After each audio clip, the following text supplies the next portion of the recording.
Hey family, it's Tasha MAMABEAR Prepping. So it is Friday. We're about to get into a huge topic. Basically, one of the areas that I feel like is the one area that you guys should, especially as new preppers, if you concentrate on grid down, preparing for no power, you're way ahead of the game and you will be prepared for a lot of other scenarios that could happen to you and your family. So let's get started. So welcome to the channel. Welcome back to the channel. We've been doing a lot of different topics. Of course, this topic is a huge one. I've actually been getting tons of notifications in my phone because we moved from California. Obviously, I'm still in some systems. So I keep getting notified of these different programs and different things that are going to happen as far as power being taken down and guidance on what to do as far as lowering my use of power, etc. Right? Obviously, we are not there. I'm just ignoring them. But obviously, I'm watching the news just like you guys. And I'm watching all these things happen around the country in regards to brownouts, blackouts, people's powers being taken down, people being threatened, people telling, hey, don't get these electrical cars, but now don't plug them up. Seeing ridiculous memes of people driving around with an electric car with actual gas generators strapped to the back. Just ridiculous. Stories from different states, turning those thermostats way up high when it's 90 plus degrees outside and setting thermostats in the house at 80 degrees. But again, these are systems that are in play that people have signed saying that they would agree to. People wanted this technology. People wanted this smart technology. And to me, it's very scary. And I think that preparing for grid down, preparing for taking your family through a situation, whether it's a small one or some kind of long-term event, how to continue to live life with you and your family, keeping them safe and living through having no power. So let's talk about it. I have 23 areas, things to think about. The way I want you to approach this is, especially if you're a new prepper, you're going to write down all these areas and then later you're going to prioritize them. You're going to put them in order for you and your family. What is the most important things and concentrate on that section first, and then move to the next, and then move to the next. Okay. And then if you've seasoned, you've been doing this for a while, just have your pen and paper close by in case I say something that sparks your mind or reminds you of something that you're supposed to get. Second, I want to remind you is I get so many emails of people asking me, where's the links? Can I get a link to this? You talked about this. How do I get it? Where do I buy this? Whatever. I have built on my Amazon influencer page folders, tons of folders. You go to that link, it's in my description box, and it says buy, Amazon products here. You do that link, it takes you to my personal page that I've built on Amazon, and there's folders. There's a folders for grid down cooking. There's a folder for water preparedness. There's a folder for alternate heating. You name it, there's different folders on there. You go in there and it has linked products of things that I talk about in these videos that are important to have in these areas. Okay, so please visit that. I will go and link some stuff in my description box today just to make it a little bit easier. But let's get into it. So first thing I have is power. Number one question I get all the time is power. What kind of power station should I get? What size do I get? This comes down to, what do you and your family need to power? And then what do you want to power? Some families are perfectly okay with, we don't even need power. We're going to deal without power, right? You can do that. That's absolutely possible. And it is something that you should actually get used to, okay? Because if we have a big event like an EMP where the power is definitely not coming back, and some of these systems are just not going to last because you're going to run out of gas for the gas generators. You're possibly not even going to have the weather in your area for the solar generator, or just maintenance stuff happens and eventually it only has so many uses and eventually it doesn't work anymore. It's a lot of uses, but still, I'm talking long-term event. But power, right? What are you using it for? What is it for? Is it for a mini fridge for some medicine? Is it for a CPAP machine for somebody to sleep at night? Is it for the regular fridge? Is it for chest freezers that have food, frozen food in it, and you want to keep that stuff cold? Is it to cook, right? Is it to run an electric burner? Is it to run a microwave or an Instapot or a small rice cooker? Like, what is it exactly that you're trying to run? Small fans? Is it heaters? That's what it depends on, right? You don't just go out there on the market and buy whatever, because a lot of this stuff is cheaper. And when you get it, you're going to realize, okay, it charges your tablet and your phone And in some situations, you won't even need that stuff, right? And so, and you can't charge the things that you actually want to charge, like a small fan because it's blistering hot, or you want to have a rice cooker hooked up, or you have a CPAP machine user and you need to have that hooked up, right? So what is it? Why do you need it? What do you need to power? And then what do you want to power? And then go off of wattage and find that. We have equal flow systems in our house. I'm working with a couple new companies right now, trying to work out some logistics with them. And once I do that, I might be bringing you some more products, but there's a lot of good products out there. Get you a solar generator and get you some panels. I will link some stuff to some products today that we have in my home. Okay, next is lights. How are you lighting your home? This can be something as simple as a string of outdoor lights that you brought inside, a string of Christmas lights that you brought indoors. This could be your lanterns. We have Dietz lanterns everywhere that are oil lanterns. They're all over the house. There's one right there, back there. And we stockpile lamp oil. We'll fill those with lamp oil, and that's how we'll see. This is for a long term. We do not do that for short term stuff. We will deal with opening curtains during the day. You can see, and at nighttime, maybe some lanterns, couple lanterns in some strategic places, battery ran lanterns, and that's fine, right? Some candles in some certain spots, and that's it. And that's what we'll do for a short term situation. But for long-term lights, it becomes maybe the light from the wood stove, right? It becomes lights from battery ran lanterns or oil lanterns, right? Flashlights, different things like that. Get your lighting situated on what is going to work for you. There's tons of stuff on the market, lots of products on the market, and just get what is going to make sense for you and your family. But a string of lights is low voltage. If you've got a solar generator, and then you can plug in your power strip and just do a basic, if there's a main room that you guys are hanging in, low level Christmas lights, string of those are very, very low. Could be beneficial. Again, you don't want to light up your whole house. There's lots of generators that light people's homes, but I feel like if it's a long-term event, you want to be careful with people seeing that you have power, okay? Next thing is AC, having the ability. What is your alternate AC? How are you staying warm? There's a lot of things that you can do for your house, and just holistically how to keep yourself cooler. I've done videos, so you need to check out some of that stuff and be understanding how to cool yourself, how to cool your home, different tricks, hacks, things like that. That goes for heating as well. Heating is next on my list. Same thing, how are you keeping your house warm? How are you keeping your family warm? Where are you guys sleeping?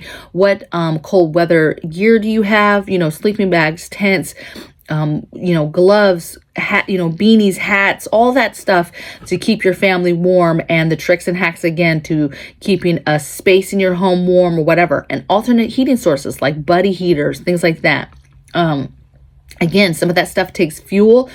We have a few buddy heaters that takes propane, and that doesn't last forever. So again, you have to be frugal with what is the game plan and what is it for? What do you need and what do you want? And then you go from there in regards to making your choices, to being able to cover down in some of these areas, okay? Next, I have hygiene. So it's very simple, how are you keeping yourself clean? If you've ever been in a situation where you were not able to take a shower for even a week, 2 weeks, 3 weeks, which I have several times in the field, it's not a good feeling, and your body reacts to that almost immediately, right? You have chafing, rashes, you get dirt in places that you don't want dirt. You just have more things happening. For me, my lymph nodes start swelling up in my armpits.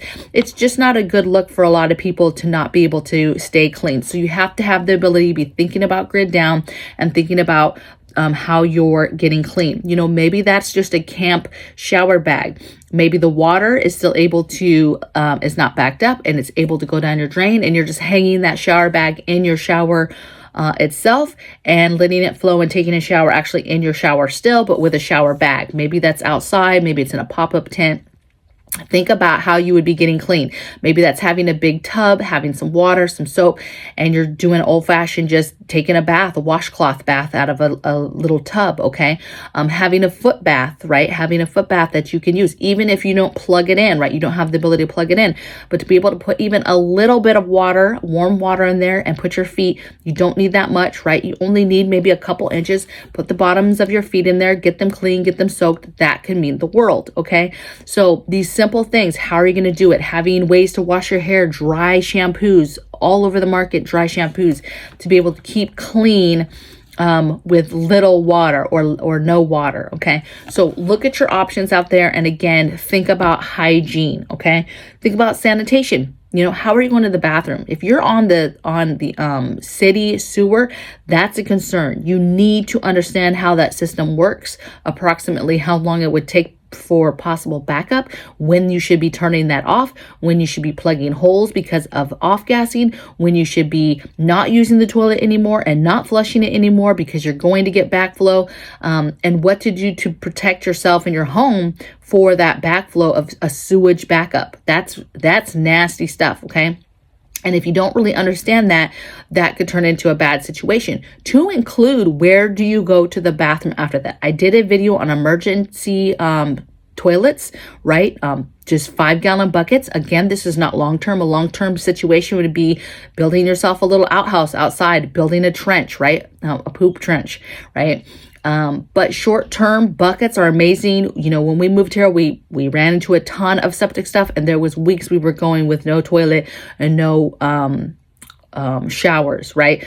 So we're like experts, okay? But you need to have your backup. You're not going to be able to stop yourself from going to the bathroom, right? Your body is going to eventually do that for you if you do not control that, okay? So you have to have a situation and be thinking about your toilet system and how your family's going to go to the bathroom when they cannot use the sewer system. If you have a septic like us, be thinking about how do you convert that? How do you utilize that later on, right?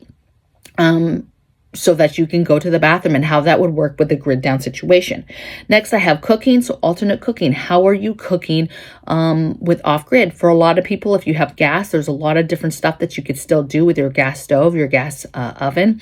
But eventually when that gas is ran out, which it should be the last of all the infrastructure stuff running out, but mind you, eventually it's going to run out if it's a long-term event.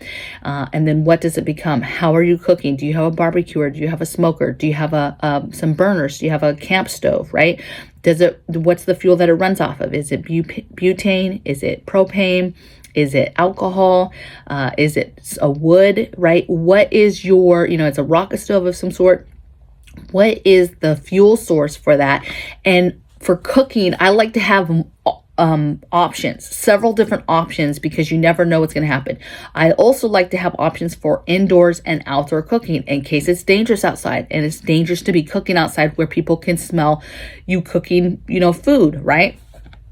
It depends on how nasty of a situation it is, okay? But alternate cooking is a super important stuff. Is there things that you can eat out there that are cold, like right out of the can? If you've got stuff that's already cooked and you've preserved it, yeah, can you just eat that stuff? Sure. But at some point, you're going to want a hot meal. You're going to want to be able to at least be able to warm up stuff. And you're going to want, at a minimum, you need this to be able to heat up water, okay? To be able to boil water, possibly, if it's a boil situation and you need to boil water. You have to have your alternate cooking source so that you can heat food and boil water and keep water and do the things that you need to do in order to ensure your family can eat, okay? Can eat and drink. All right, next thing I have is cleaning. This is not the end of the world stuff, but it is something that has to be given thought. How are you continuing to do laundry? How do you do that grid down? Is it some sort of hand crank machine? Is it a smaller machine that's meant for off grid but is meant to be plugged into a solar generator? Is it just a bucket and a plunger? Is it just a washboard? What is it that you have in order to do that laundry? And having the simple things that you don't think about because we dry, right? Having a clothesline, having that heavy duty rope that's in a spot that you've thought about, where would you put that up at? Having clothespins, things like that. You don't think about it because we don't use them anymore, right? A lot of of society doesn't use that stuff. You have a dryer. That's what we use. That's what we're used to. And going back to hanging up clothes in the sun is just not something that the average person does. And so a lot of people don't think about it. But those are the things and the supplies you need to be thinking about getting, right? For cleaning. How are you doing dishes? How is that affecting your water? Do you even have water put away for washing dishes and doing laundry? Maybe you don't. So then how do you get those things done without that, right?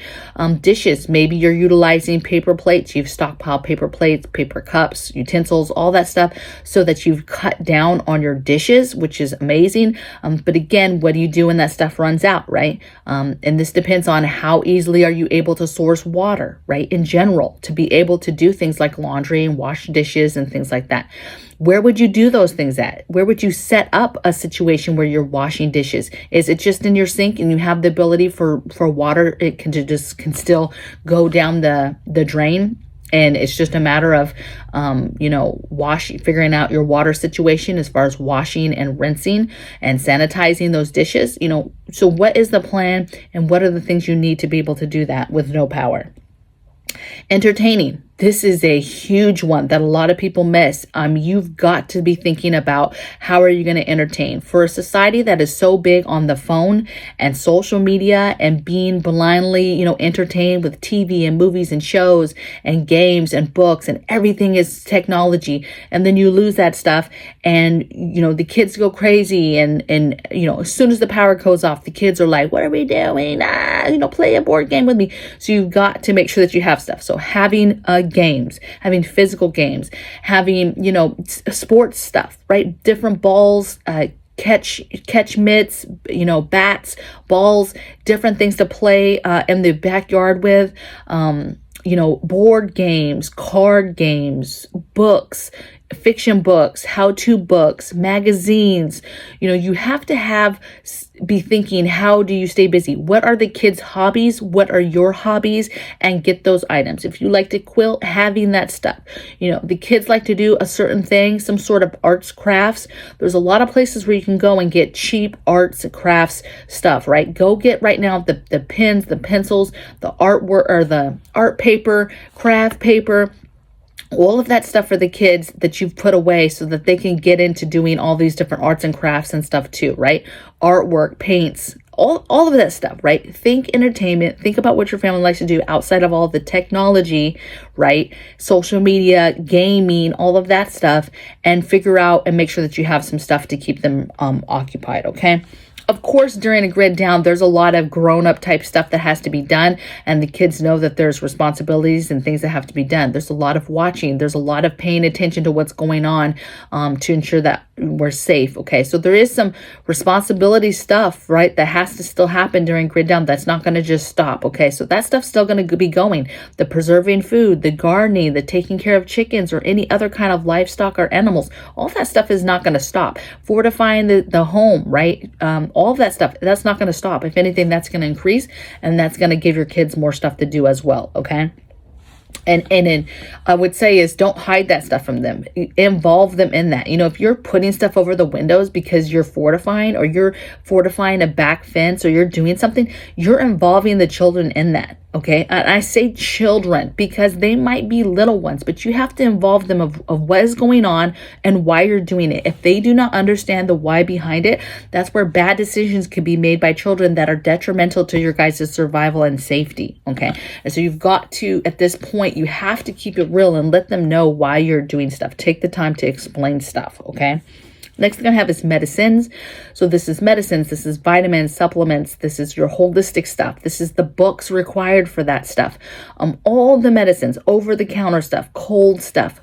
Think about from head to toe the things that could go wrong, eye infections, ear infections, mouth infections, teeth and dental stuff, rashes, sores, patches for ailments, different things.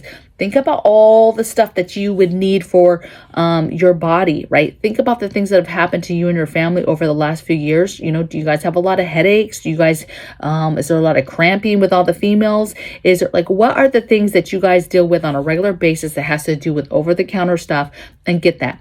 Get your antibiotics now. Use the link in my description box below to get your discount and get your JASE case, right? Get your antibiotics in your home now, okay? Get your backups. It's super important.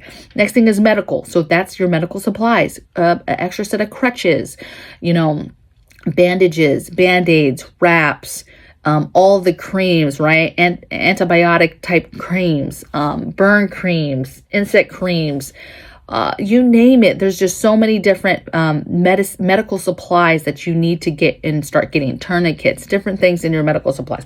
I've done several videos individually on some of these areas.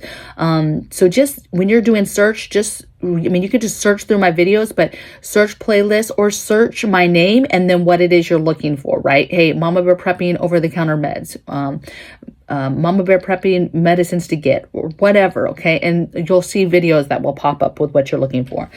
The next thing I have is communications. So your ham radios, your basic crank radios, your basic receivable. At a minimum, everybody needs an emergency receivable radio where you can get emergency broadcasts to figure out what is going on. You know, you don't have TV, you don't have internet. How are you understanding what's happening? If we even are understanding, but having your emergency broadcasting systems is important. Okay. So have that stuff. Have a radio. There's a lot of emergency type radios out there that charge in different ways. They charge with batteries, with solar, with crank. So several ways to charge it.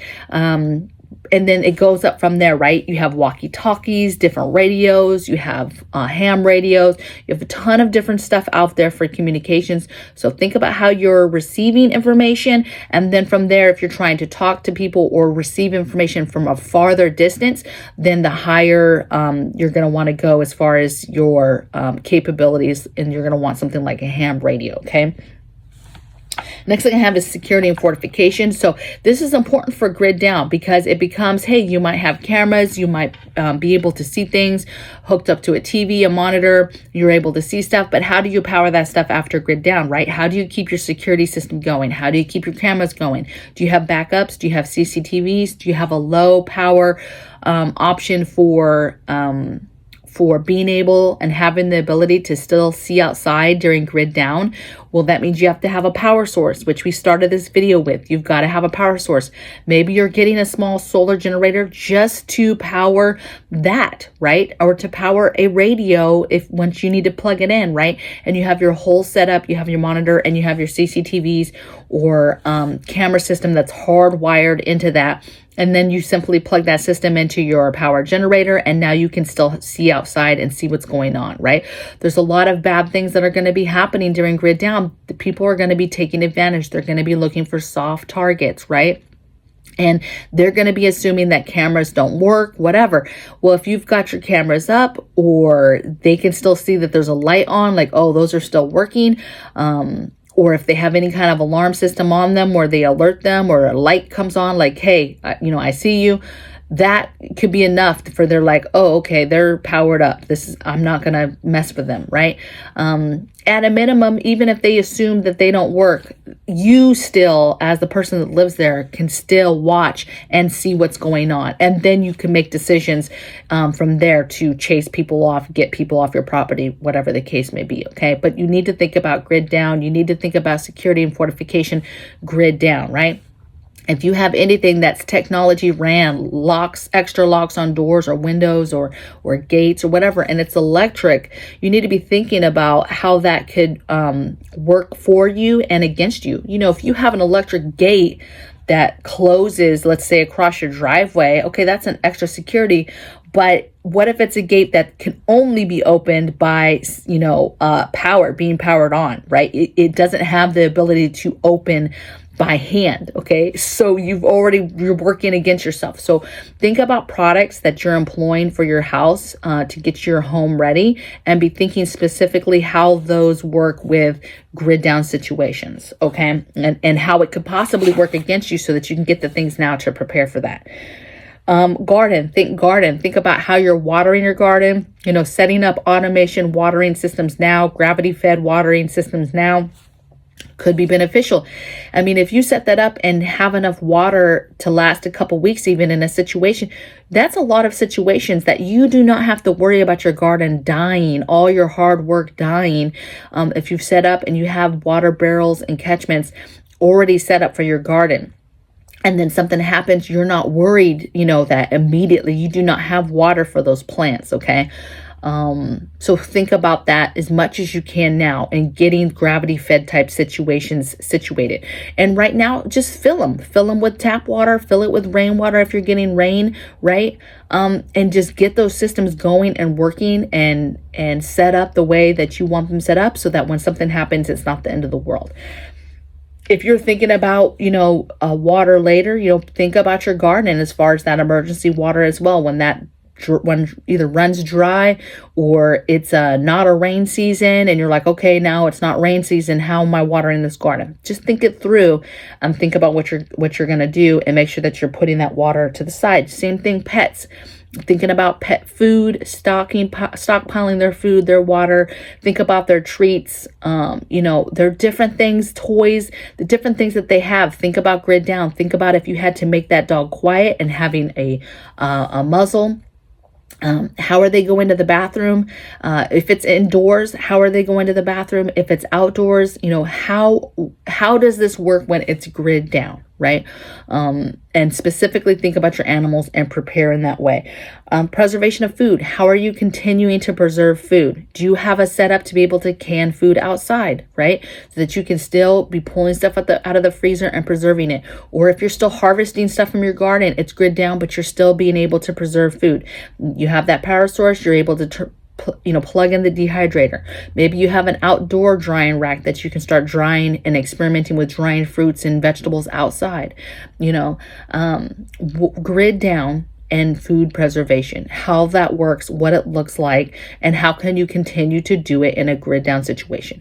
I know ladies that are bad to the bone that actually can on open fire. I don't think I'm that bold. I'm just keeping it 100. Canning on open fire, I don't even know how you do that, right? I don't know how you regulate that heat at all. But making sure you have the outdoor burners, propane, type burners so that you're able to do that. Maybe you don't want to have that stuff and you're about to invest in a barbecuer. Well, invest in a nice barbecuer that maybe has a hot plate on the side, right? That's ran by propane. That's big enough for your canner. And make sure you have, you've got your regular grill area, but you've got that side burner, right? Think this stuff through when you're making these purchases. We're not all made out of money. And so when we make these big purchases, make it really count. Think it through and make it count, okay?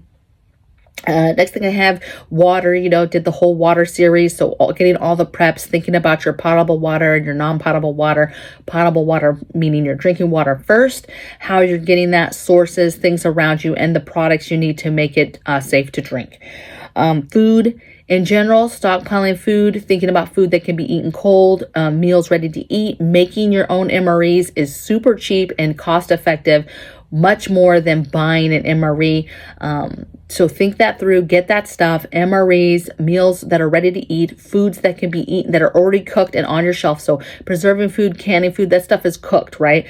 Canned food is cooked. So be stockpiling that stuff, okay? And thinking, and doing your measurements, making sure that you have enough, and think staples first. If you're just beginning this and you're just beginning the food stuff, you think of bulk and you think of staples, and then you build off the staples, right? You get a ton of potatoes, you get a ton of pasta, you get a ton of rice, a ton of beans, and you then build meals around those staples, okay? Get your canned meat, start pressure canning meat, start pressure canning soups, and get your one pot meals situated, all right? And build upon that, all right?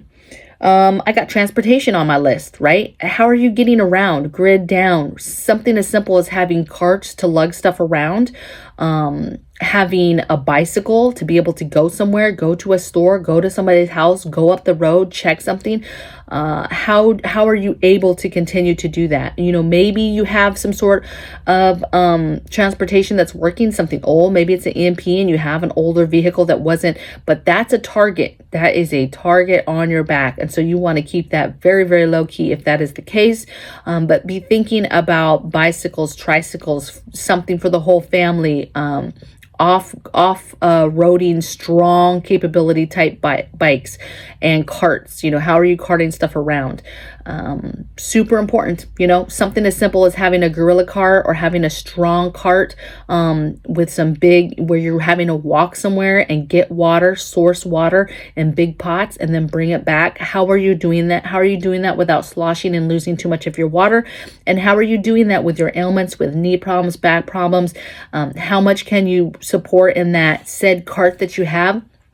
So think that stuff through, because that's important. Okay, so transportating stuff, fuels for lanterns, fuels for heating sources, cooling sources, cooking sources, lights, you know, all the different ways, you know, and sources of fuels. This is, for me, is batteries. This is propane, butane. This is lamp oil. This is all the different, you know, sternos, alcohol, all the different ways that you would, you know, power something, fuel something, right? Having your backup gas, having your backup oils, just all of that stuff that has to do with fueling something, get that stuff.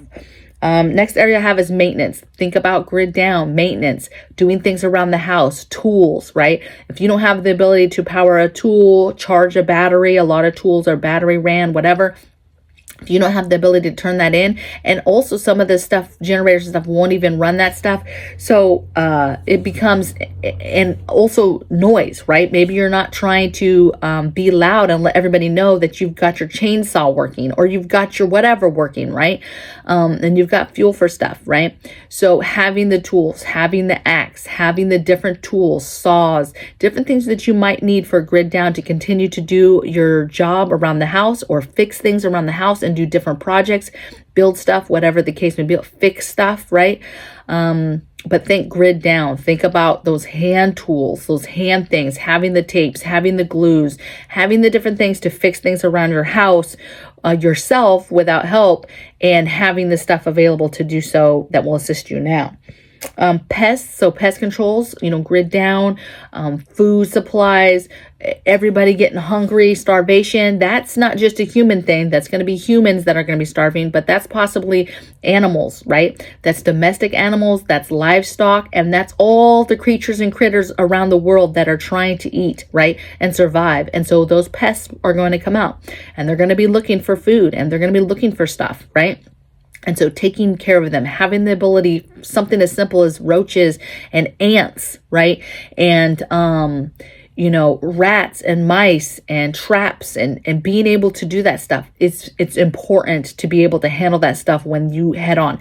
The worst thing is getting a situation where you realize you have a pest problem and you don't have the stuff you need. Something as simple as a spray, right? So think about pests, think about what you need. There was once upon a time, this was before I got out of the military, I moved into an office space that had mice. It had a mice problem. They were all over, and they were bold AF, right? They were all over the place. They were getting on desks. We would come in the morning, there would be poop everywhere. So I had a ton of Dollar Tree mouse traps, and I just started I brought in like 3 one day, and I said, Dollar Tree, you guys, mouse traps. A lot of people are like, those are just so cheap, whatever. Baby, they worked. I set down 3 and I just was killing mice everywhere. And they were joking like I was the mice killer, but I was killing baby, tiny ones because they were rampant. They were everywhere. But I was killing them. And then I was throwing that trap away and I was setting another one. Okay. So, and before you know it, we didn't have no mice. They had moved on like, okay, this chick is killing everybody. We got to leave. Right. Or I killed them all. I don't know, but they left. Okay. And I didn't see no more poop no more, and I didn't see no more mice, okay? But because they were rampant. They were in there, but I handled it, okay? And then the last thing I have is finances.